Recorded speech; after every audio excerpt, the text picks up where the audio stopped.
इस वीडियो के दो हिस्से होंगे।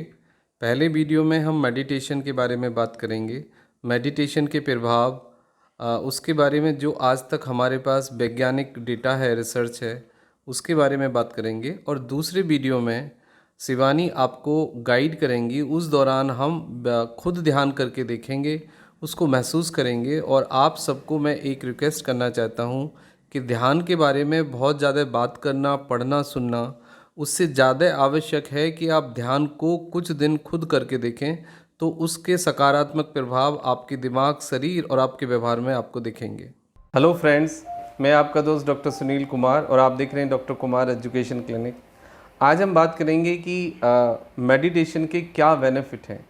देखो, मेडिटेशन के बेनिफिट कई बार ऐसा होता है कि जब आप मेडिटेशन स्टार्ट करते हैं, ध्यान स्टार्ट करते हैं, या आप उस चीज़ को कॉन्शियसली डेली बेसिस करते हैं, तो शुरू में कई बार आपको कुछ अच्छा नहीं लगता या आपको कुछ फ़ायदे नहीं दिखाई देते। सबसे पहली बात यह है कि मेडिटेशन के बारे में ज़्यादा बात करना या मेडिटेशन के बारे में सुनना, पढ़ना, इस सबसे बहुत बड़े फ़ायदे नहीं होते हैं। मेडिटेशन को आप करके देखिए, रेगुलर बेसिस, डेली बेसिस आप उसको करिए, और यदि आपको कुछ फ़ायदा भी नहीं लग रहा है तो इसका मतलब है कि आपको बहुत बड़े फ़ायदे होंगे। आप उसको रेगुलरली करते रहिए, कुछ समय के बाद वो बदलाव आप देखेंगे और वो पॉजिटिव बदलाव आप देखेंगे। पिछले 20 साल में जो रिसर्च हुई है उसके आधार पे आज हम आपको मेडिटेशन के जो बेनिफिट है वो हम आपको बताएंगे। फिजियोलॉजी ऑफ योगा और बेनिफिट ऑफ मेडिटेशन, ये मेरे दो रिसर्च पेपर हैं जिसमें मैंने मेडिटेशन के ऊपर डिटेल बात की है, और योगा और मेडिटेशन का जो बॉडी के ऊपर इफ़ेक्ट है उसके बारे में मैंने डिटेल क्लिनिकल एविडेंस से चीज़ें प्रूव की हैं। और हार्वर्ड यूनिवर्सिटी में जो रिसर्च हुई है या कैलिफोर्निया में जो रिसर्च हुई है, मैं उसके आधार पे भी आपको आज गाइड करूंगा कि मेडिटेशन के से आपको क्या क्या फ़ायदे हो सकते हैं। मैं आपका दोस्त डॉक्टर सुनील कुमार, और मैं पिछले 18 ईयर से as a lifestyle and metabolic physician practice कर रहा हूँ। और लाइफ स्टाइल डिसीज़ में मैंने देखा है कि यदि आप कुछ समय डेली बेसिस मेडिटेशन कर पाएँ तो इससे आपको लाइफ में बहुत बड़े फ़ायदे होंगे। तो सबसे पहले मैं बात करूंगा कि आपका जो एजिंग सिस्टम है, यानी आपके जो बूढ़े होने की प्रक्रिया है, जो एजिंग सिस्टम है, जो एजिंग है, वो आपका स्लो हो जाता है। और यदि आप रेगुलर मेडिटेशन करते हैं तो आपको जो बीमारियां हैं वो लगभग 25% कम बीमारियां होंगी, और आप लाइफ में 8 से 10 ईयर ज़्यादा जी सकते हैं और एक अच्छी क्वालिटी ऑफ लाइफ सस्टेन कर सकते हैं। ये मेडिटेशन का एक कंक्लूज़न है। उसके बाद आता है आपको न्यूरोजेनेसिस। आपने सुना होगा कि दिमाग के अंदर सेल्स होते हैं और सेल्स का बनना और टूटना एक प्रक्रिया है। और दिमाग की जो स्ट्रक्चर होता है, ब्रेन का जो स्ट्रक्चर होता है, मेडिटेशन के बाद देखा गया है कि उसके स्ट्रक्चर में एक बदलाव आता है, हमारे इमोशनल सेंटर में एक बदलाव आता है, और हमारे जो ब्रेन के और दूसरे जो सेंटर्स हैं उनकी भी जो कार्य प्रणाली है उसमें एक पॉजिटिव बदलाव देखा गया है। यानी कि न्यूरोजेनेसिस को प्रमोट करता है मेडिटेशन। उससे आपके ब्रेन सेल्स काफ़ी हद तक सेटल डाउन रहते हैं, कूल रहते हैं, और उन्हें काफ़ी ऑक्सीजन मिलता है, और काफ़ी वो रीजनरेशन वाली जो प्रक्रिया है और जो केमिकल के साथ उनका कोऑर्डिनेशन है वो काफ़ी बेटर होता है। उसके बाद आता है कि पूरी बॉडी में ऑक्सीडेशन, यानी ऑक्सीडाइज होती है बॉडी, और सेलुलर लेवल पे मेडिटेशन और प्राणायाम दोनों ही आपके ना सेल्स को केवल प्रोटेक्ट करते हैं बल्कि सेल्स की एक्टिविटी को बढ़ाते हैं, उसकी लाइफ स्पैन को बढ़ा करते हैं। उसके बाद आता है कि ब्रेन के लेवल पे कोऑर्डिनेशन, कंट्रोल एंड कमांड, ये तीनों चीज़ें काफ़ी अच्छी हो जाती हैं, काफ़ी बेटर आप महसूस करते हो। और आपका जो कॉग्निटिव बिहेवियर है, यानी कॉग्निटिव जो आपका फंक्शन है, उसको इम्प्रूव करता है मेडिटेशन, और आप काफ़ी रिलैक्स महसूस करते हैं, काफ़ी कूल डाउन महसूस करते हैं। इसके बाद बीपी को रेगुलेट करने में मदद करता है, पल्स को रेगुलेट करने में मदद करता है, और आपका जो रेस्पिरेटरी रेट है उसको रेगुलेट करता है। इसका मतलब ये होता है कि जो लोग एंजाइटी या फिर ओसीडी या एपिलेप्सी वाले पेशेंट हैं, या जिनको स्लीपिंग डिस्टर्बेंस होता है, तो उस केस में देखा जाता है कि बीपी एबनॉर्मल रहता है, पल्स रेट यानी आपकी दिल की धड़कन कम ज़्यादा हो जाती है, या फिर आपका कई बार देखा जाता है कि रेस्पिरेटरी रेट बढ़ जाता है। तो इन तीनों को, क्लिनिकल पैरामीटर्स को ये नॉर्मलाइज करने में, रेगुलेट करने में, कोऑर्डिनेट करने में डायरेक्टली हेल्पफुल है। उसके बाद आता है आपका एंजाइम्स का सिक्रीशन, जो हमारे मेटाबॉलिक एंजाइम्स हैं, यानी जो डाइजेशन में मदद करते हैं, उनके सिक्रीशन को प्रमोट करता है, सलेवा के सिक्रीशन को बढ़ाता है। उसके बाद है आपका हार्मोन्स का जो सिक्रीशन है काफ़ी कोऑर्डिनेटेड करता है, सिक्रीशन को रेगुलेट करता है। यानी कि एक रिसर्च के अनुसार जो हार्मोनल प्रॉब्लम्स हैं, मेडिटेशन जो लोग करते हैं या जो विजुअलाइजेशन करते हैं या फोकस मेडिटेशन करते हैं या कोई और भी फॉर्म है मेडिटेशन की, तो उनको हार्मोनल डिसीज़ होने का जो रिस्क है वो 40% कम हो जाता है। और एक बीमारी है पोस्ट ट्रॉमेटिक स्ट्रेस, यानी कि किसी भी ऐसी घटना, फाइनेंशियल लॉस या किसी इंसान का लॉस या कुछ और दूसरी तरह की कोई घटना यदि इंसान के जीवन में घट जाती है, तो एक इंसान एक डिप्रेसिव स्टेट को बिलोंग करता है। उस डिप्रेसिव स्टेट यानी किसी घटना के कारण यदि आपको तनाव है, उससे आपको बाहर निकालने में, आपके बीपी, पल्स रेट, आपकी स्लीप और आपके थॉट को नॉर्मल करने में meditation is a directly helpful. तो ये मेडिटेशन उन लोगों के लिए एक बहुत अच्छी मेडिसन है, बहुत अच्छा ये एक मैनेजमेंट है।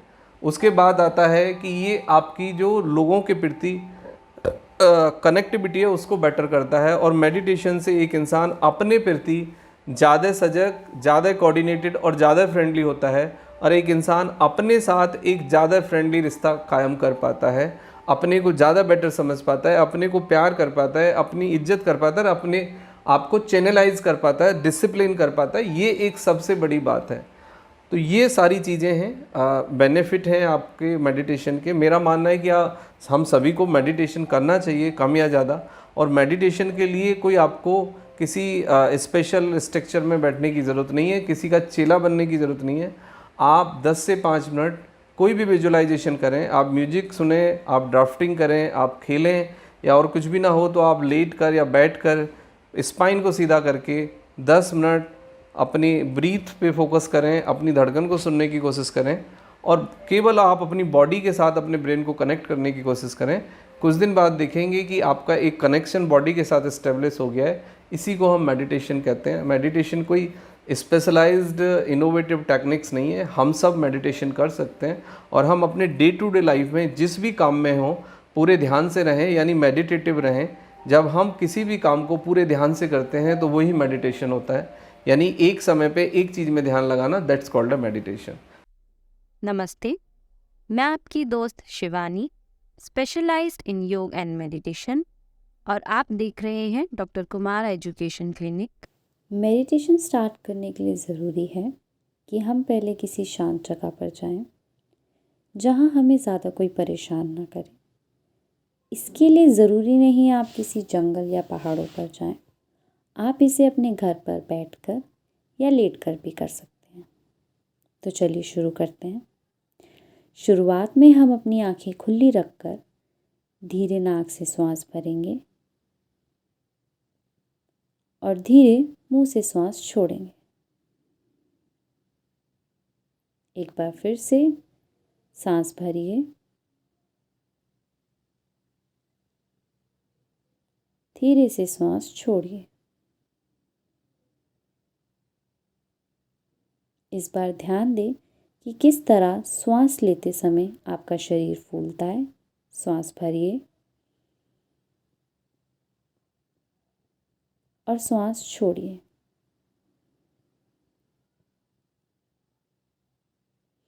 सांस भरते वक्त शरीर फूलेगा और सांस छोड़ते वक्त शरीर ढीला पड़ेगा। एक लास्ट बार फिर से सांस भरेंगे और इस बार सांस छोड़ते वक्त धीरे से अपनी आंखें बंद कर लें। इसी एहसास में बने रहते हुए अपने शरीर के वजन पर गौर कीजिए। किस तरह आपका शरीर सीट या फर्श पर दबाव डाल रहा है। और अब एक पल रुककर अपनी आसपास की आवाज़ों पर गौर कीजिए। उन्हें अनसुना मत कीजिए।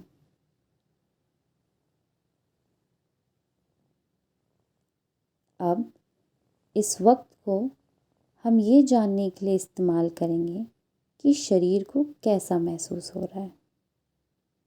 क्या आपको बेचैनी हो रही है या शांति महसूस होती है।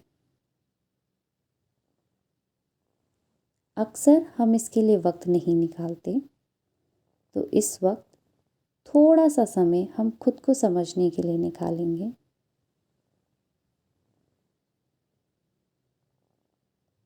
एक बार फिर से सांसों की तरफ वापस आते हुए सांस भरिए, धीरे से सांस छोड़िए। कुछ लोग सांसों के छोड़ने और लेने की प्रक्रिया को अपने कंधों पर महसूस करते हैं, तो कुछ छाती पर या कुछ लोग अपने पेट पर भी महसूस करते हैं। अगर आप कुछ भी महसूस नहीं करते हैं तो अपना एक हाथ अपने पेट के ऊपर रख लीजिए, जिससे आप सांस भरने और छोड़ने की हरकत को महसूस कर सकें।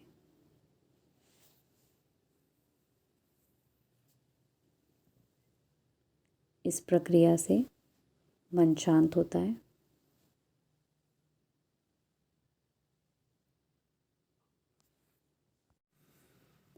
हो सकता है आपका मन भटके, पर हमें फिर से अपने मन को सांसों की प्रक्रिया पर वापस लाना है। इसे आसान बनाने के लिए हम 10 तक गिनती कर सकते हैं। सांस भरती 1 और सांस छोड़ते वक्त 2। फिर से सांस भरिए 3, सांस छोड़िए 4। इसी प्रकार धीरे धीरे अपने मन के अंदर ही 10 तक गिनती कर जाएं।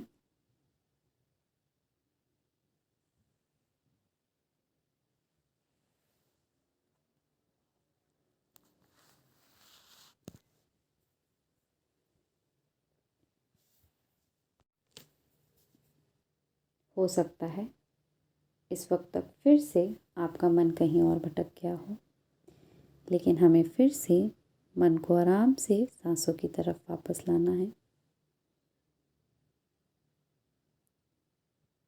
याद रखिए, इसमें हमें खुद को ज़्यादा परेशान करने की ज़रूरत नहीं है। शरीर को सांस लेना और छोड़ना दोनों ही अच्छी तरह से आता है।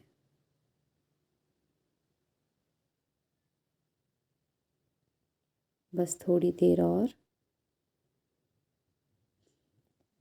अपने शरीर के फूलने और पिचकने के एहसास को महसूस कीजिए।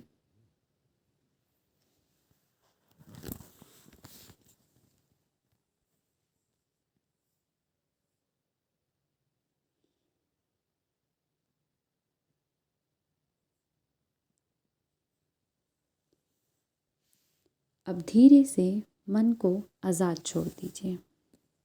वो जो भी सोचना चाहता है उसे सोचने दीजिए। इस वक्त हमें मन को सांसों की प्रक्रिया पर भी नहीं ले जाना है।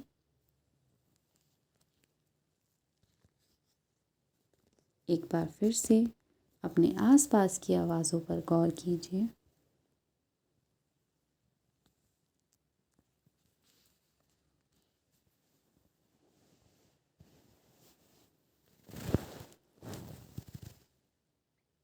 और कुछ पल रुककर फिर से गौर कीजिए शरीर को कैसा महसूस हो रहा है।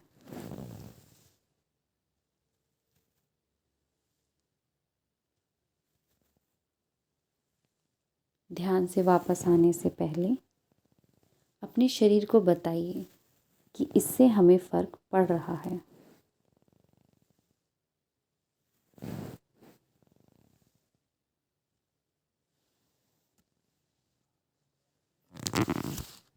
और अब धीरे से अपनी आंखें खोल लें। कुछ भी करने या उठने से पहले एक बार खुद को थैंक यू कहेंगे कि आपने थोड़ा समय खुद के लिए निकाला, जिसमें आपने खुद को समझने की थोड़ी सी कोशिश की। मैं आशा करती हूँ आप लगभग समझ सके होंगे कि ध्यान शुरू कैसे करें।